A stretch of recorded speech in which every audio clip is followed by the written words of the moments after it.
Hello viewers, if you are new to the channel, please hit the like and subscribe button and share it with your friends. Also, click on the bell icon so that you get the latest information about the videos that are uploaded. Hello students, welcome back to the new video. In this video, we will start the new chapter, chapter number 9, Soil. In today's session, we will see the introduction of the chapter and also discuss the composition of soil. Students, you have learned many things about soil in the previous classes. So, today we will recall what you have already learned and also we will discuss about the composition of soil. So, first of all, let us recall what you have already learned. Soil is a very important natural resource. Students, do you know what is a natural resource? Yes, natural resource is something that we can use for the existence of life. So, why do we call soil as a natural resource?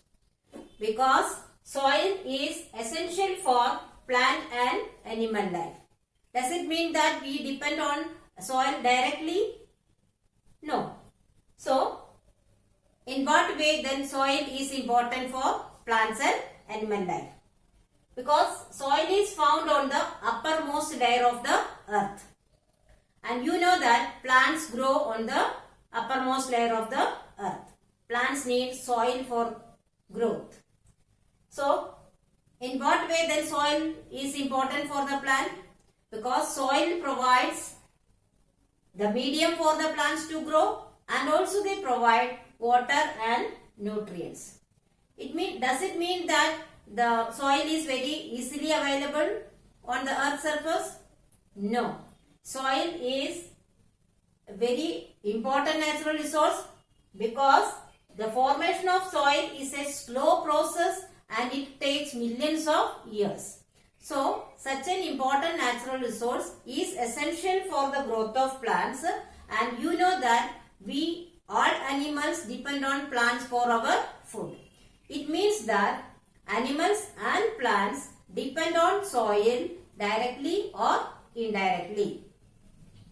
Further, soil is the home for many organisms.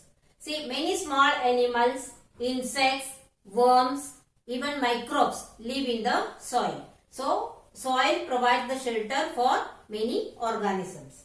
And also it is essential for agriculture which provide food for all. And also soil is used for making different things like bricks, mortar and even pottery. Bricks and mortar are used for the construction of buildings and pottery, you know that different types of things that is made by the potters using soil. Now, by looking into all these matters, what we can say? We can say that soil is important to sustain life on the earth. Or we can say that soil is a very important natural resource. Now, we will discuss about the composition of soil. What is the meaning of composition? Composition means what does the soil consist of? What is soil made up of? Soil contains various living as well as non-living components. It means that soil contains living components also and non-living particles also. So, the non-living components include rocks and minerals.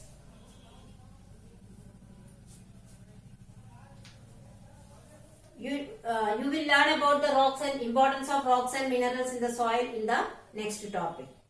Soil contains a dark brown colored component which consists of dead and decaying organic matter. So, this type of dark and brown colored material present in the soil which consists of dead and decaying organic matter is known as humus. So, in the non-living component of the soil, it includes humus also. So, what is humus? The dark brown colored non-living component present in the soil which consists of dead and decaying organic matter is known as humus. Now, is humus a very important component of the soil? Yes, because it makes the soil fertile by providing the necessary nutrients for the growth of the plants because it contains dead remains of plants and animals. The soil also contains the non-living components like clay, silt, sand, gravel, water, air, etc. So these are all the non-living components of the soil. Soil also contains some living components like earthworms, millipedes, centipedes, ants, then microorganisms like fungus, bacteria, etc. Now why these living components are important? Because they help to maintain the fertility of the soil.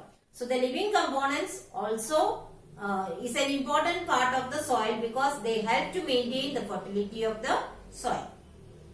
Now we will discuss one simple activity to study the components of soil.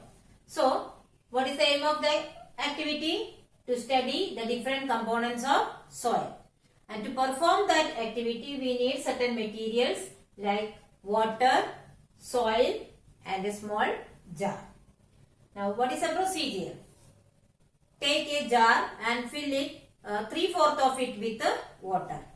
Then dig out certain garden soil from the nearby garden and put it in the jar. After putting that, we have to stir that for some time and keep it aside for some time so that the soil in the water will settle down. So this is the procedure given here. Take a jar and fill it with water. Dig up a handful of garden soil and put it in the jar.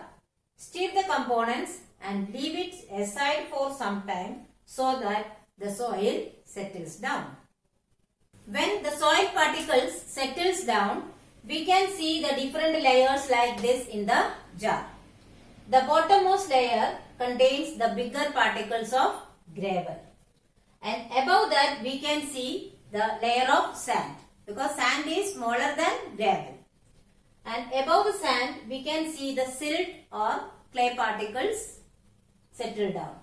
And above the silt and clay particles we can see the water floating, and on the floating water we can see the small particles or the lighter particles of humus. Humus contain dead remains of plants and animals. So that will be floating on the topmost layer of the water.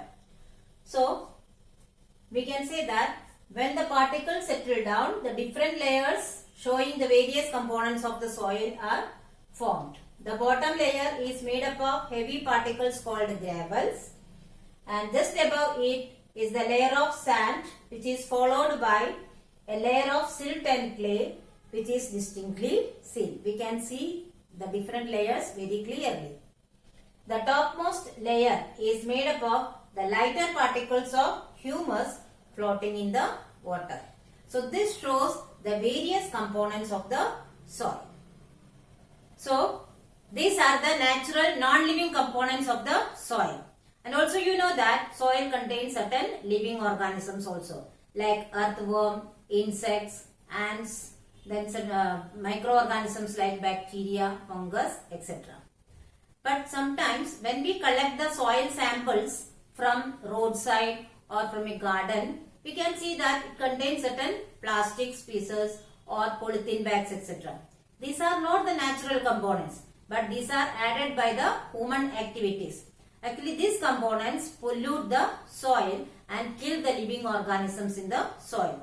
So there is a demand for the ban of plastic materials. Okay, sometimes the soil in the nearby chemical factories contains the chemicals which is released into the soil, and also the pesticides. So there is a demand for reducing the usage of pesticides and insecticides, and also the chemicals which are released into the soil must be treated before releasing into the soil, so that we can reduce the soil pollution. So students, I hope you have understood the topics very well. But still, if you have any doubt, you can write in the comment section. I will surely try to solve it as soon as possible. Here are some review questions. Please solve it in your notebook. Thank you.